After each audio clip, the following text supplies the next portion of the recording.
안녕하세요. 본의 아니게 남의 집 재산 다툼에 휘말렸다가 대운을 얻게 된 40대 기혼 남자입니다. 일단 제 소개를 하자면 저는 고아입니다. 부모님에 대한 기억이 없는 건 아니고 제가 미성년자일 때 돌아가셔서 지금은 얼굴도 흐릿해요. 부모님 사진 한 장 갖고 있지 않은 것이 뒤늦게야 서럽더군요. 그도 그렇지만 더 서러운 건 내 뒤를 든든하게 지켜주던 부모님의 존재가 없는 것 아니겠습니까? 제게도 부모님이 계셨다면 적어도 제 존재 자체를 욕하는 사람들은 없었겠죠. 세상에는 부모님을 잃는 것만이 가장 아픈 슬픔이라고 생각을 했는데 살다 보니까 그에 상응하는 고통도 있긴 하더라고요. 가족은 아니지만 가족만큼 아꼈고 마음을 준 사람들에게 당한 배신은 이루 말할 수 없이 괴로웠습니다. 저는 그저 소중한 사람들에게 진심을 보였을 뿐인데 결국 돈 앞에서는 모든 게 왜곡이 되는 것 같더라고요. 사람을 변하게 하는 것이 돈이라고 하는데 그것도 기준치에 따라 민감도가 다르다고 봐요. 저한테는 조약돌만큼의 돈밖에 못 가진다 하더라도 소중한 사람들과 어울리는 게 중요한 반면 제 사람들은 바위만큼의 돈을 얻을 수만 있다면 소중한 것은 아예 없구나 느꼈습니다. 이렇게 사연을 올리게 된 이유는 돈이 얼마나 대단하면 사람이 이렇게까지 무서워질 수 있는 건지 봐주십사 올렸습니다. 제가 인생을 너무 쉽게만 보고 있었던 건지 잘못 살고 있는 건지 꼭 좀 들어보시고 조언 부탁드립니다. 제게는 유일한 가족인 아내가 있어요. 저는 고등학교 때 부모님을 여의었고 학교를 끝까지 수료하지 못해 겨우 중학학력만 갖고 있는 사람입니다. 그런 부족한 제게 아내는 그야말로 한 줄기의 빛 같은 존재였어요. 아마 아내가 없었다면 저 혼자 어디 한강 주변에 맴돌며 나쁜 생각을 했을지도 모릅니다. 형제 하나 없던 저는 본래 서울이 고향이에요. 부모님이 돌아가시고 경제 지원이 끊겨 그 넓은 서울 거리를 혼자서 전전했었습니다. 게다가 저희 집이 원래 형편이 어려웠던지라 받은 유산은커녕 빚밖에 없는 처지였어요. 저는 졸지에 사회생활을 해보기도 전 빚이 생겨버렸고 슬픔을 감당할 여유도 없이 당장 돈벌이가 필요한 상태이기도 했어요. 그래서 찾아간 곳이 삼천포 동네 쥐포 공장이었습니다. 그곳을 알고 찾아간 것은 아니고 그저 서울보다 비교적 취업이 쉽고 좀 촌동네를 찾다 보니 알게 된 곳이었어요. 일자리를 구해야 했던 제가 가장 먼저 했던 게 미용실 방문이었는데 그래도 취업하려면 머리 정리라도 해야 될 것 같아 미용실을 들렸었죠. 거기서 제 사정을 들은 미용실 원장이 쥐포 공장을 추천해줬습니다. 제가 찾아간 공장은 직원이 주로 가족들로 이루어진 작은 공장이었어요. 그곳에선 처음에 10대인 저를 보곤 당연히 안 받아주려고 했었는데 제가 무릎을 꿇고 사정을 했습니다. 그러니 역시나 제 사정을 알고 불쌍하다며 받아주셨어요. 어떤 마음으로 저를 바라봤는지는 제게 중요하지 않았고 그저 제 목숨 하나 건사하게 해준 고마운 사람들이라고만 생각했습니다. 저는 저를 걷어준 그 은혜에 보답하느라 피해주지 않으려고 최대한 어른의 몫을 해내려고 했어요. 그렇게 수십 년 동안 저는 그 집안의 가족처럼 오래오래 함께 일을 해왔어요. 쥐포 공장 사장님에겐 아들이 2명 있었는데 그 아들들도 초반에는 쥐포 공장에서 일을 하고 있었습니다. 제게 일을 친절히 가르쳐줬던 좋은 형들이었어요. 근데 사장님이 저보고도 어느 순간부터 막내 아들이라 불러주시더라고요. 솔직히 그 소리를 처음 들었을 때 많이 울었습니다.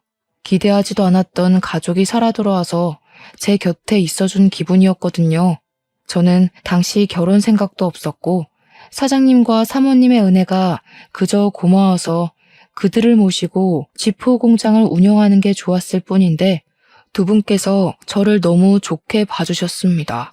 그들이 얼마나 마음 좋은 사람들이었냐면 빚이 한가득 있는 제 사정을 알고는 제 빚을 대신 갚아주셨어요.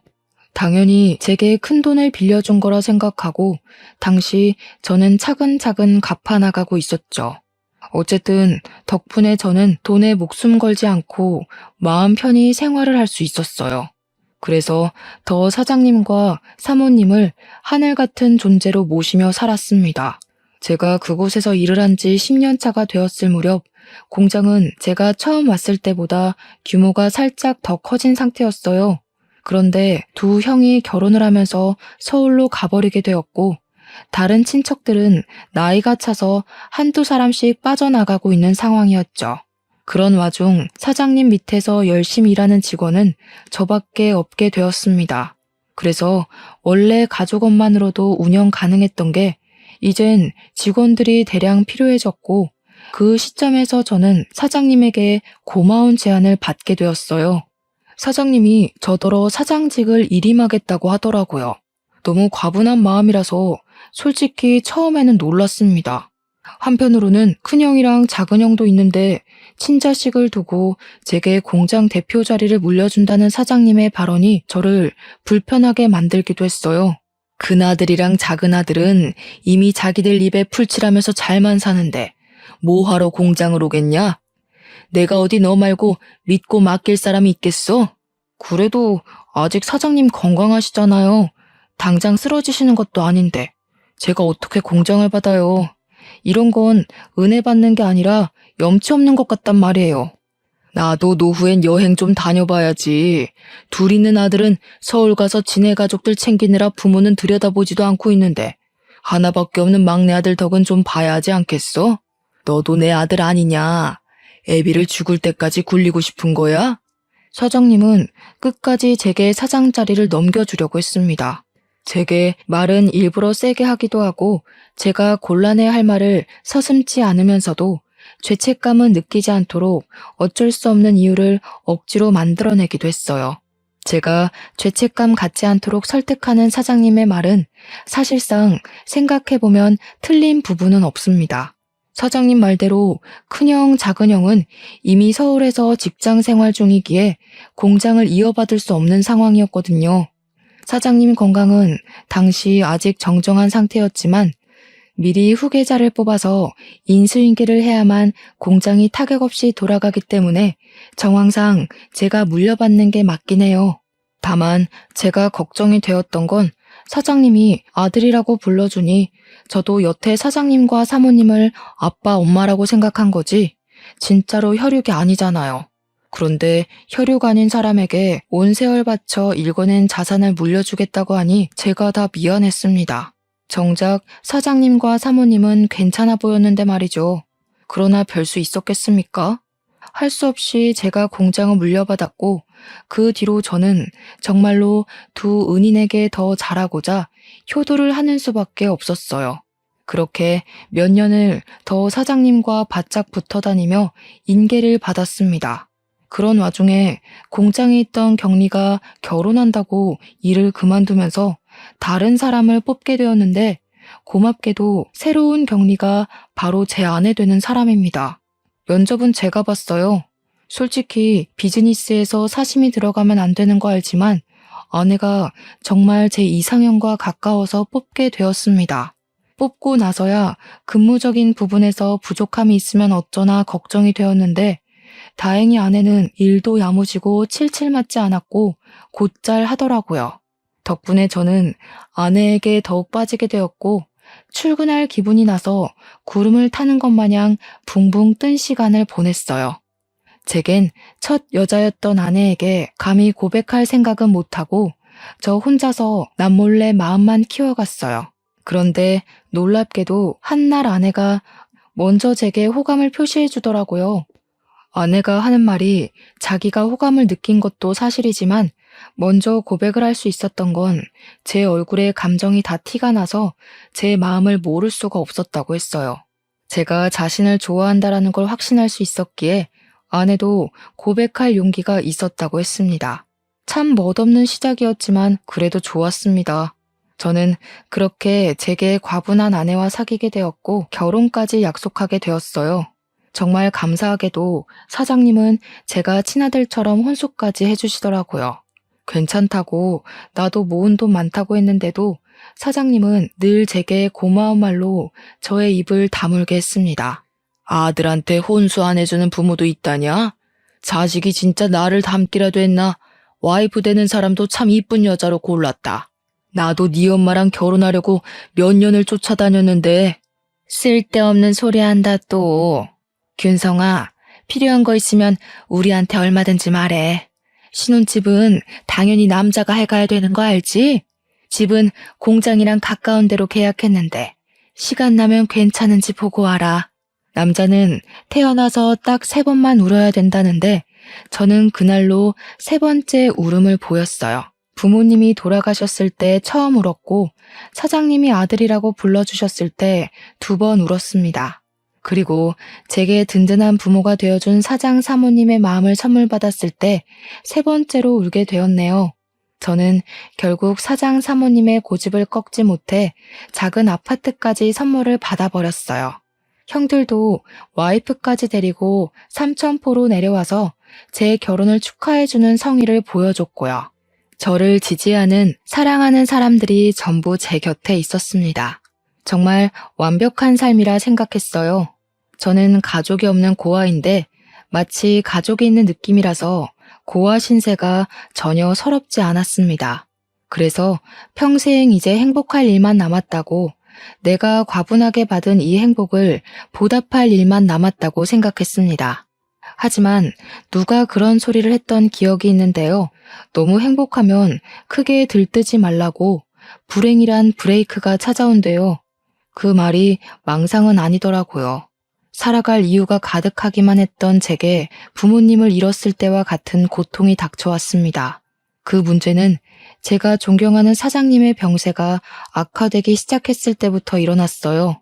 사장님은 쥐도 새도 모르게 찾아온 암 때문에 발견 즉시 시한부 선고를 받았습니다. 그 때문에 사장님의 친아들 2명과 제가 병실에 한데 모인 적이 있었어요. 그렇게 모이게 된 건 제 결혼식 이후 오랜만이었습니다. 오랜만에 같이 얼굴 보니까 좋네. 다름이 아니고 내가 시간이 얼마 안 남았잖아. 살아있을 때 재산 정리를 좀 하고 싶어서 불렀다. 그 자리에서 사장님은 자기 멀쩡할 때 재산 얘기를 하고 싶었다고 하면서 입을 떼기 시작했어요. 당연히 저는 남의 일이라고만 생각했습니다. 다시 말하지만 가족처럼 살긴 했어도 저는 친가족이 아니잖아요. 그런데 사장님이 하는 말은 제게도 충격이었어요. 사장님이 큰형, 작은형 얘기를 먼저 하면서 둘에게 지분을 40%씩 똑같이 나눠주고 나머지 20%는 약소하지만 제게 떼어줄 거라고 하시더라고요. 사장님 재산에서 20%면 무려 8억 가까이나 되는 돈이었습니다. 그것만으로도 충분히 놀라서 당황스러웠는데 사장님이 뒤에 덧붙이는 말은 제대로 된 불씨를 지폈어요. 공장은 균성이가 내내 운영했으니까 앞으로 균성이 몫인 거라. 여기에 대해선 불만 갖지 마라. 너희들이 가족 꾸려서 서울 밥 먹을 때 균성이는 밤도 옳게 못 자고 혼자서 공장 관리했다. 당연히 하던 놈이 공장 소유하는 게 맞지 않겠냐? 사장님의 이 결정은 좀 많이 놀랐어요. 사장님이 제게 그냥 공장을 물려준다고 했을 땐 제가 도맡아 운영하다가 다시 사장님이나 사모님께 돌려줄 생각을 하고 있었거든요. 사장님 말대로 공장까지 제게 넘어와 버리면 사실상 큰형이랑 작은형 대비 제게 떨어지는 상속 비율이 크게 차이나지 않았기 때문이에요. 물론 당연히 감사한 일이지만 솔직히 면목이 없었습니다. 사장님의 결정을 뒤늦게 말렸지만 사장님 생각은 단호했습니다. 그렇잖아도 큰형이랑 작은형 표정이 안 좋더라고요. 그렇게 사장님과 저희는 불편한 면담을 끝내고 나란히 병원 밖을 나왔어요. 병원 입구를 나오자마자 큰형과 작은형이 차가운 목소리로 말하더라고요. 정말 처음 듣는 목소리였습니다. 가족 해줬더니 집안 돌아가는 꼴 참 우습다.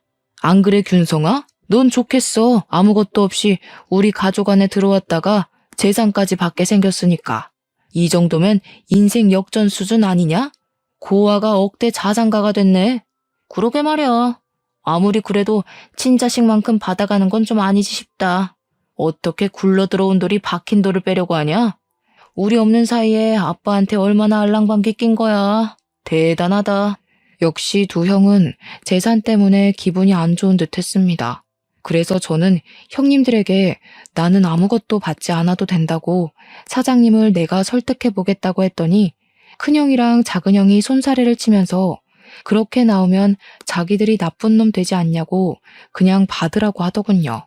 그렇게 떠나버린 형님들은 서울 잘 도착했냐는 제 문자를 대놓고 씹었습니다.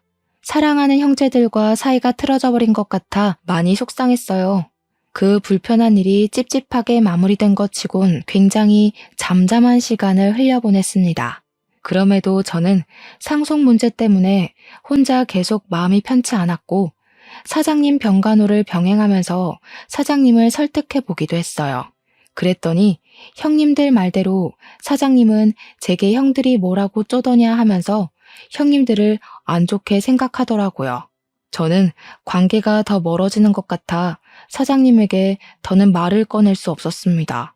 소가리를 심하게 하다 보니까 점차 제 기력이 초췌해져 갔어요.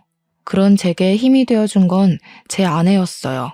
아내는 언제나 제 선택을 존중하겠다고 했고 제가 무슨 선택을 해도 내 잘못 아니니까 너무 상심하지 말라며 위로를 했어요. 그러면서 매일같이 맛있는 밥을 차려주고 약도 챙겨주고 열심히 제 내조에 힘을 썼죠. 저 때문에 제가 사랑하는 사람들 사이에 균열이 생기는 것 같아서 솔직히 두려웠고 다 버리고 떠나고 싶기도 했거든요. 그런데 아내를 보고서 제가 할 수 있는 데까지 노력해보고자 마음을 단단히 먹을 수 있었어요. 하지만 역시나 저의 찝찝했던 기분은 괜한 것이 아니었나 봐요. 어느 날 새벽에 사모님한테 전화가 왔는데 저더러 집에 좀 와줄 수 있냐고 하는 겁니다. 전화상으로도 느껴질 만큼 사모님 목소리가 안 좋았어요. 바로 일어나 옷을 갈아입는데 아내도 깨서는 같이 가자고 하더라고요. 사장 사모님이 제게 부모 같은 존재다 보니까 아내도 자연스레 사장님 내외를 시부모처럼 모셨거든요. 저희 둘은 얼른 챙겨서 그 야밤에 사장님 집을 향했습니다. 사장님 집과 저희 집은 공장 주변에 있어서 아주 가까웠어요. 걸어가도 되는 거리여서 급히 뛰었습니다. 집에 들어갔더니 집이 어질러져 있더라고요. 사모님은 거실 한가운데 서서 아무래도 강도가 든 것 같다면서 벌벌 떨고 있었습니다. 너 아빠 간병한다고 한동안 집을 안 왔었잖아. 짐 좀 챙기려고 와봤더니 세상에나 이 지경으로 되어 있지 뭐니? 우리 집에 올 사람이 없는데 왔다고 해도 애들이면 연락을 했을 거고 이렇게 집을 엉망으로 해놓지도 않았겠지. 아내가 불안해 떠는 사모님의 손을 잡아주었고 저는 일단 경찰에 신고를 했습니다. 그리고 사모님에게 뭐 없어진 거 없는지 찾아보자 했어요. 고맙게도 며느리가 사모님 곁에 딱 붙어서 같이 움직여 주더라고요. 저는 혼자 다른 방에서 이것저것 뒤집고 있었는데 나중에 사모님이 소리를 질러서 그곳으로 뛰어갔습니다. 사모님이 침대 밑에 서랍을 허겁지겁 뒤지면서 무어라 중얼거리더라고요. 없어진 거 있냐고 하니까 사모님이 큰일 난 목소리로 말했는데요. 아휴, 어떡하니? 너네 아빠 유언장이랑 공장 땅 매매 계약서가 없어.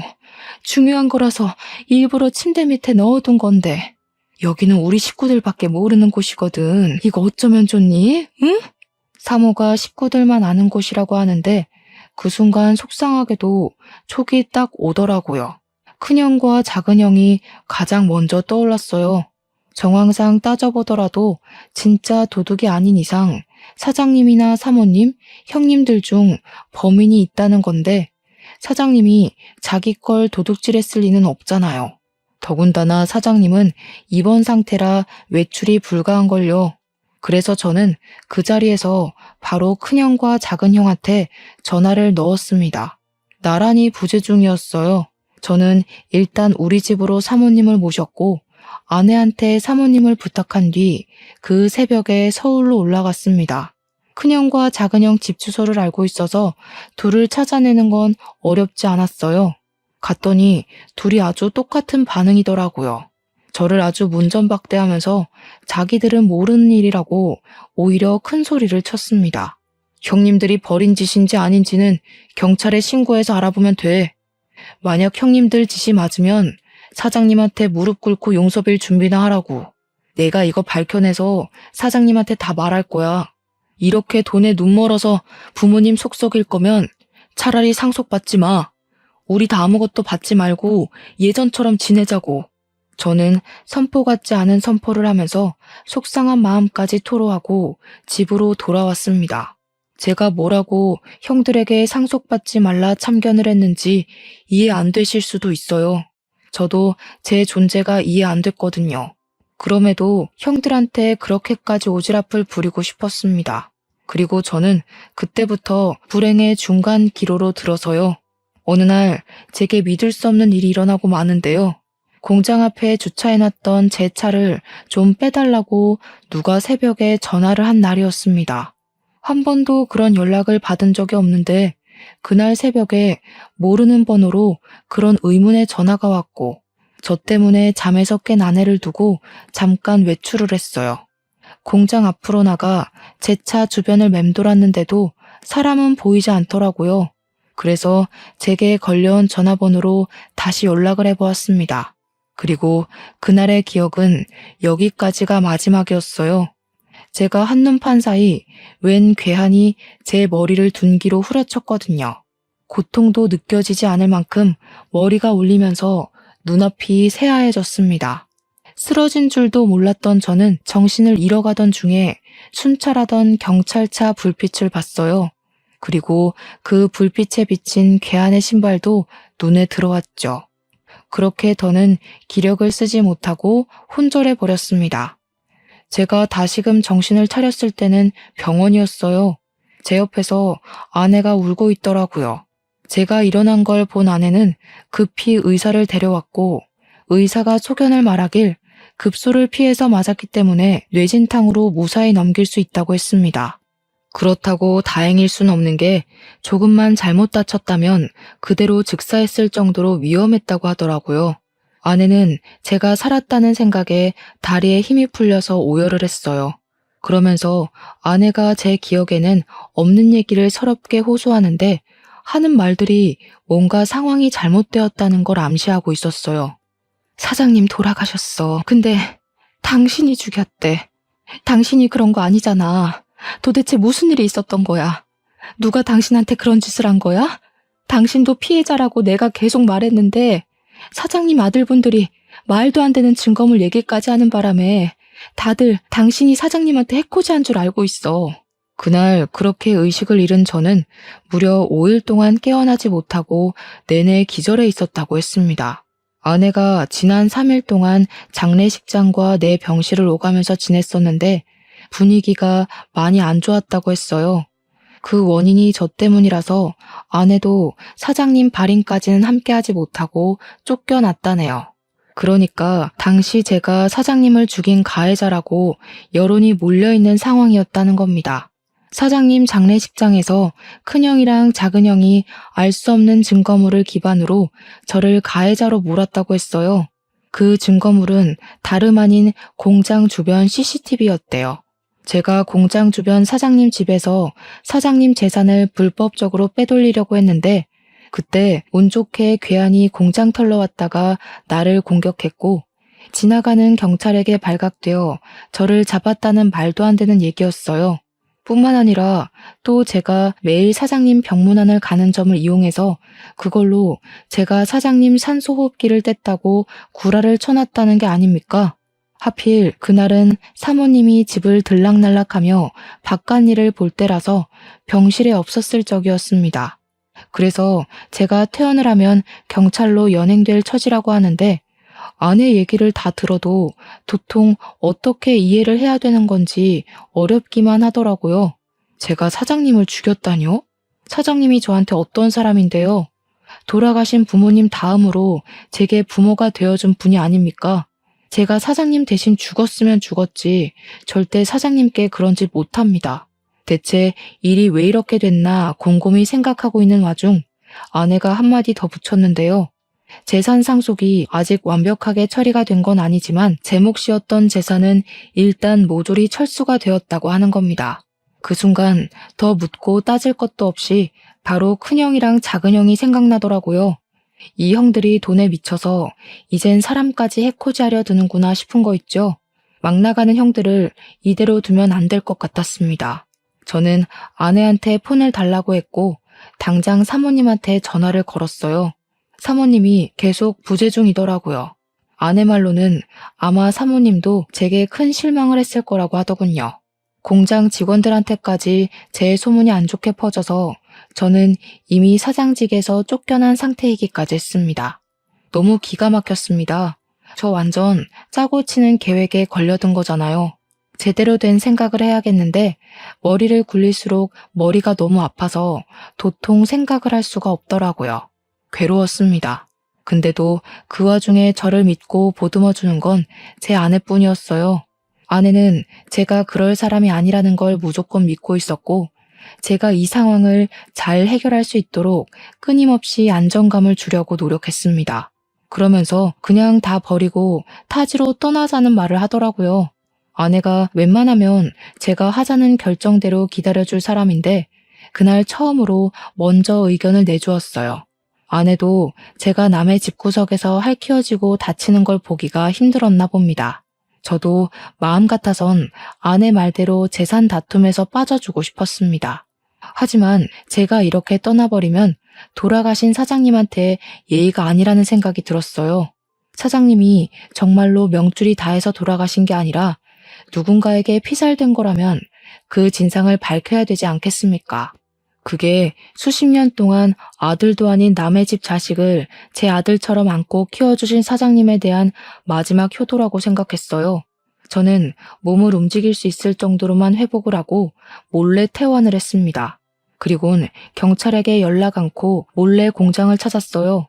그러니 공장 직원들이 저를 보자마자 꺼지라고 물 뿌리고 침 뱉고 난리를 치더군요. 깜빵에 있어야 할 놈이 어떻게 밖을 싸돌아다니냐는 둥, 사장님이 나를 얼마나 아꼈는데 그런 파렴치한 욕심을 품냐는 둥, 저를 썩은 놈으로 보고 있었습니다. 저는 당연히 제 짓이 아니라고 해명했어요. 하지만 애초에 다들 제 말을 들어줄 생각이 없는 것 같더라고요. 빗자루까지 들고 와서 저를 패길래 저는 아내가 위험해질까봐 얼른 그 자리를 빠져나왔습니다. 그리고 그 다음엔 사장님 집을 찾아갔어요. 초인종을 눌렀더니 사모님의 다 죽어간 목소리가 저를 안 보고 싶다고 문전박대를 하시더군요. 저 혼자 왔으면 사모님이 끝까지 집에 안 들였을 텐데 옆에서 아내가 사모님에게 사정하며 설득해서 끝내 저희 둘 다 집안에 들어갈 수 있었습니다. 사모님 표정은 저를 원망하고 있기도 했고 배신감에 서글퍼 있기도 했어요. 저를 보자마자 눈물을 흘리며 공장 직원들이 그랬던 것처럼 저를 탓하더라고요. 그래도 나는 끝까지 너를 믿었어. 그런데 네가 어떻게 그래? 우리 그이가 너를 진심으로 아들이라 생각했는데 어떻게 재산 때문에 그런 끔찍한 짓을 벌일 수가 있어? 이 양심 없는 놈아, 너는 여길 찾아올 자격도 없어. 저를 원망할 수밖에 없다는 거 알아요. 근데 제가 그런 거 아니에요. 저한테 사장님이 어떤 존재인지 잘 아시잖아요. 저는 공장도 필요 없고 재산도 필요 없던 사람이에요. 돈 때문에 사장님 배신할 거면 제가 나이 40 될 때까지 버티고 있었겠어요? 저 쓰러졌던 날, 저 때리고 도망친 사람을 봐서 찾아온 거예요. 제가 해명을 해도 사모님은 울기만 했지 제 말을 믿어주지 않았습니다. 돌아가신 사장님이 불쌍하다면서 계속 제 등짝을 때렸어요. 거기다 대고 저는 그날 새벽 제게 전화를 해서 공장 앞으로 나오라고 했던 사람의 통화 녹음을 들려줬습니다. 그러니 사모님께서 집중을 해주시더라고요. 저는 설명을 덧붙여서 그때 상황을 설명했고 둔기를 맞고 쓰러지면서 눈을 감기 전에 도망가는 사람 신발을 봤다고 했어요. 그게 바로 골프 운동화였다고 하니까 갑자기 사모님이 사색이 되더라고요. 그래서 왜 그러냐고 물었습니다. 사모님이 우왕좌왕하면서 휴대폰을 보여줬는데요. 혹시 이런 골프화였냐고 묻더라고요. 제가 그날 본 건 바이올렛 색상의 베이지 밑단을 단 수제 운동화였거든요. 근데 사모님이 보여준 것도 제가 본 것과 동일한 색상이더라고요. 그래서 저는 바로 이게 맞는다고 이걸 어떻게 사모님이 갖고 있냐고 물었죠. 네 형들이 골프 좋아하잖니. 네 아빠가 형들 생일 선물로 한 켤레씩 주문 제작한 거야. 아빠가 보라색을 좋아해서 똑같이 수제로 맞춰줬던 거다. 너는 골프를 안 치니까 아빠가 결혼식 날 구두 한 켤레 해줬던 거고. 맞습니다. 제가 결혼하는 날 사장님이 뜬금없이 구두를 선물해 주었어요. 그 구두가 제 발에 꼭 맞아서 중요한 날에만 신는다고 지금도 상자에 소중히 보관하고 있거든요. 그런데 형님들이 생일 선물로 골프화를 받았다는 건 모르고 있었습니다. 그 순간 충격받은 저희들은 그것을 시작으로 다른 증거까지 찾아 나섰어요. 그 과정에서 사모님이 아직 재산 상속이 이루어지지 않아 큰형과 작은형을 다음 주에 만나기로 했다고 말해주더라고요. 그러면서 그동안 사장님, 사모님 둘만 알고 있고 자식들에겐 알리지 않은 한 가지 사실이 있다면서 고백하셨는데요. 사실은 너희들 아빠가 너희들한테 재산 상속을 배정한 게 아니야. 상속인을 나한테 위임해놓고 한 발 빠져 있었어. 나더러 자기 죽고 나면 분명 태도 달라질 자식들이 있을 거라고. 그런 놈한테는 한 푼도 주지 말라 그랬거든. 사장님은 진작에 큰형과 작은형의 무력을 눈치챘다고 했는데 사모님이 자기 아들들이 그럴 리 없다면서 믿지 않았다고 했어요. 그러자 사장님이 사모님한테 자기 죽고 나서 아들들이 어떻게 나오는지 지켜본 뒤에 사모님 뜻대로 상속 진행하라고 위임장을 써줬다 합니다. 그게 사장님의 뜻이었고 유언이나 다름없으니까 사모님은 아들들을 믿지만 그렇게 하기로 따랐어요. 그런데 때마침 장례식장에서 큰형과 작은형이 제가 사장님을 죽였다면서 이런저런 증언을 기반으로 술술 말하길래 정말로 제가 그런 파렴치한 짓을 저지른 줄 알았다고 했습니다. 그래서 사모님은 돌아가신 사장님에게 원망까지 했다고 했어요. 남의 자식한텐 그리 자비롭고 친자식한테는 그리 냉철해서 벌 받은 거라고. 당신이 아끼던 양아들 같은 녀석한테 호되게 당하니까 이제야 알겠냐면서 그렇게 이미 떠난 사장님에게 호소를 했다네요. 그 일 때문에 저한테 단단히 화가 난 사모님은 제 앞으로 된 재산은 전부 철수하겠다고 그렇게 아내한테 통보를 했대요. 아내가 제 알리바이를 대줬지만 사모님뿐만 아니라 이미 당시 여론이 저를 등져버려서 아무도 아내의 말을 믿지 않았다고 했습니다. 아무것도 모르는 사모님 입장에서 보면 충분히 오해할 만했다고 생각했어요. 일단 상황이 어떻게 돌아가고 있든 가장 중요한 건 증거였습니다. 이미 공장 CCTV는 형들이 떼어갔을 테니 다른 증거가 필요했어요. 마침 그때 아내가 뾰족한 수를 말해주더라고요. 그날 새벽 제가 차 앞에 갔다면 혹시 블랙박스의 현장이 남아있지 않겠냐고요. 아차 싶더라고요. 제가 둔기에 맞았을 때 경찰차가 멀찍이에서 나타나는 바람에 가해자가 급히 도망갔다는 게 떠올랐습니다. 그렇다면 당연히 그들이 제 차에 있는 블랙박스는 차마 손대지 못했을 거란 말이죠. 그들도 당황해서 차 블랙박스까진 생각 못한 것 같더라고요. 얼른 제 차로 가서 블랙박스를 확인했더니 역시나 증거 영상이 고스란히 남아 있었습니다. 너무 안심했어요. 이것만 있어도 형들의 진술은 거짓이라는 게 밝혀질 거였습니다. 그 뒤로 저는 스스로 경찰을 찾아갔습니다. 그리곤 그날 발생했던 사건 진위를 전부 고백했고 제 알리바이를 조사하기 시작한 경찰도 뭔가 이상함을 감지했는지 원래 접수됐던 신고 내용이 어딘가 모르게 부실하다는 느낌을 받은 것 같았어요. 그래서 그 시간부로 경찰은 큰형과 작은형을 조사에 착수했죠. 제 일은 금방 서울경찰로 연계되었습니다. 얼마 뒤 큰형이랑 작은형이 나란히 잡혔다는 연락을 받고 저랑 아내 그리고 사모님은 같이 서울로 올라갔어요. 서에 도착했더니 큰형이랑 작은형이 저를 보자마자 살인자 새끼라고 삿대질을 하는 겁니다. 이 새끼가 감히 누구한테 누명 씌우려고. 형사님들, 저 녀석 말 들으면 안 돼요. 제가 아들이잖아요. 저 녀석이 우리 가족한테 들러붙을 때부터 수상했다고요. 제대로 확인해 보시라니까요. 큰형은 끝까지 제 탓을 했고 작은 형은 저한테 쌍욕까지 일삼았습니다. 하지만 저는 잠시 대꾸를 참고서 묵묵히 경찰에게 제 입장을 표명했어요. 그리고 병원 CCTV도 구석구석 확인해 볼 것을 따로 요구했습니다. 병원 CCTV에 좀 당황했는지 큰형이 옆에서 사기치지 말라며 제 멱살을 잡더라고요. 뻔뻔하게 어디서 주작질이야? 네가 만들어낸 증거인 줄 모를 것 같아? 그래봤자 네가 우리 아빠 재산 빼먹으려고 들러붙어 있던 사실은 안 바뀌어. 거지새끼 걷어줬더니 자기가 진짜 친자라도 되는 줄 아나. 어디서 감히 우리 아빠 돈을 탐내? 겨우 이것밖에 안 되는 사람이라는 게 놀랍다. 돌아가신 사장님이 불쌍하네. 친자식이라고 둘씩이나 있는 아들들이 어떻게 지나가는 똥개만도 못할까? 그렇게 사장님 돈 독식하고 싶었어? 사장님 호흡기까지 손댈 만큼 돈에 미쳐 있었던 거야? 입 닫아. 네가 뭘 안다고 주제넘게 나불거려? 네가 아들이라고 해봤자 현실은 피 한 방울 안 섞인 고아 새끼 아니야. 네 부모가 죽기 전에 그리 유언 남기디? 남의 집에 빌붙어서 재산 빼먹고 살라고? 자꾸 사장님 돈이 형 돈인 것처럼 얘기하는데 그러는 피 섞인 형들은 고아 새끼인 나보다 못나서 재산 비율도 나랑 비슷하게 책정받은 거 아니야? 자기보다 잘난 사람한테 시기하는 건 우월감이 아니라 열등감이야. 형들 지금 열등감 덩어리 같아. 그때 더는 덤빌 말이 없었는지 큰형이 제게 손을 쓰려고 하더라고요.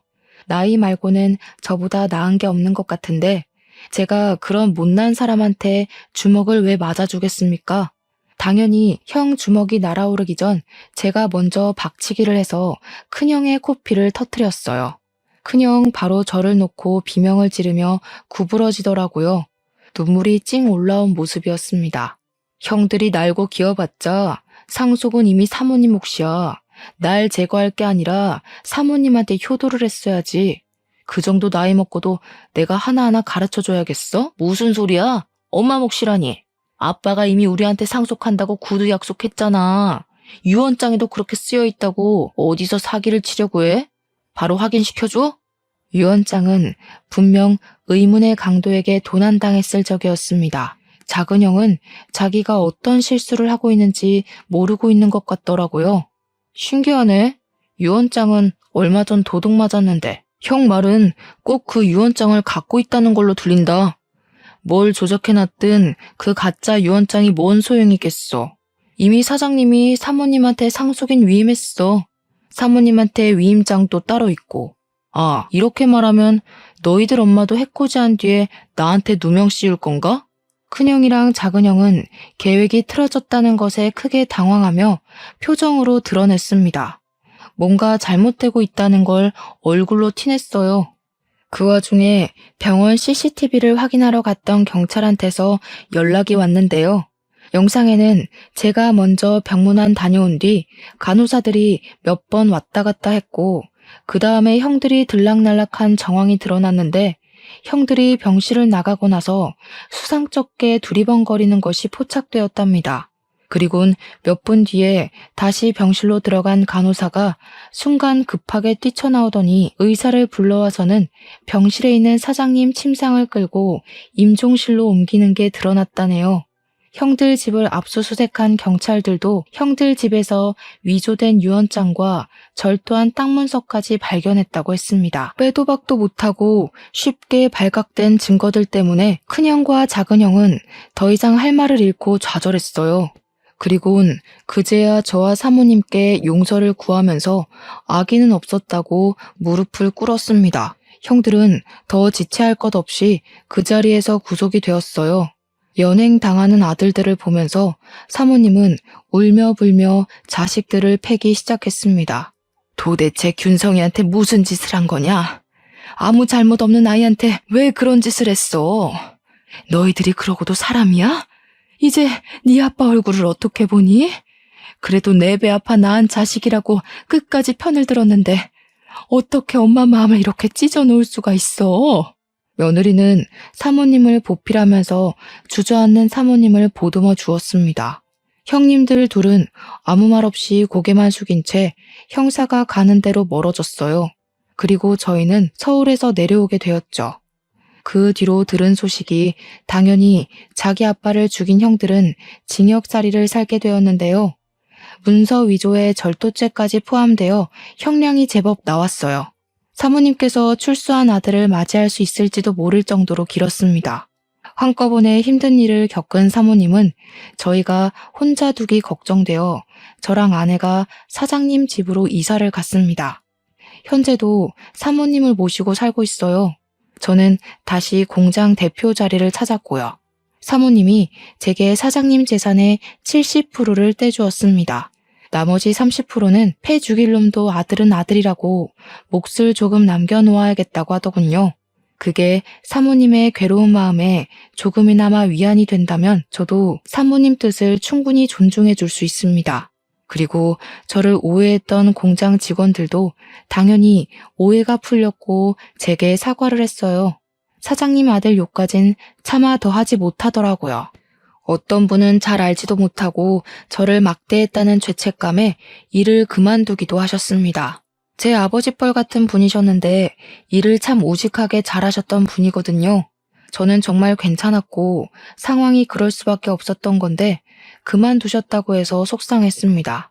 그분께 따로 문자를 넣어드렸는데 답장은 오지 않았어요. 그분께서 혹시 라디오 사연을 들으신다면 죄책감 가질 필요 없다고 그저 당신도 군중 심리에 이용당한 피해자가 아니냐고 위안의 말씀 올리고 싶네요. 다른 직원분들과의 관계는 더할 나위 없이 돈독해졌습니다. 아직은 다들 제게 죄책감을 갖고 있는 것이 눈에 보이지만 이마저도 관계 회복의 과정이라 생각하고 그들의 시도 때도 없는 사과를 자연스럽게 받아들이려고요. 이렇게 폭풍 같은 지옥이 지나고 나니 좋은 일들이 수두룩하게 찾아오는 것 같아요. 정말 기쁘게도 저희 부부에게 축복이 찾아왔어요. 저번 주에 제가 바빠서 아내랑 사모님이 같이 산부인과 가서 초음파 사진을 찍고 왔는데 아기가 아직 너무 콩알만해서 우리 아이인 게 실감나지 않더라고요. 아들일지 딸일지는 모르겠지만 우리 예쁜 아내를 닮았으면 좋겠다는 생각을 해요. 그리고 저 또한 내 자식으로 찾아와준 우리 축복이에게 부끄럽지 않은 아빠가 되도록 노력할 겁니다. 무엇보다 건강하고 가진 것에 감사하며 살 줄 아는 바람직한 아이로 키울 거예요. 너무 과분한 바람은 아니겠죠? 말을 하다 보니 덜컥 겁이 나서 제가 잘할 수 있을지 모르겠네요. 아이 기다리는 일이 원래 이렇게 긴장이 되는 건가요? 다른 아빠들도 다 그렇겠죠? 아무튼 저랑 아내 그리고 제게 어머니와 같은 사모님까지 저희는 곧 새로 생길 식구인 아이를 만날 그날만 손꼽아 기다리면서 한동안 설레는 시간을 보낼 것 같습니다. 다소 지저분했을 사연이었는데 중간에 채널 돌리지 않고 집중해줘서 감사해요. 청취자분들 인생은 태풍 길 없이 산들바람만 이는 삶이길 바랍니다. 행복하세요.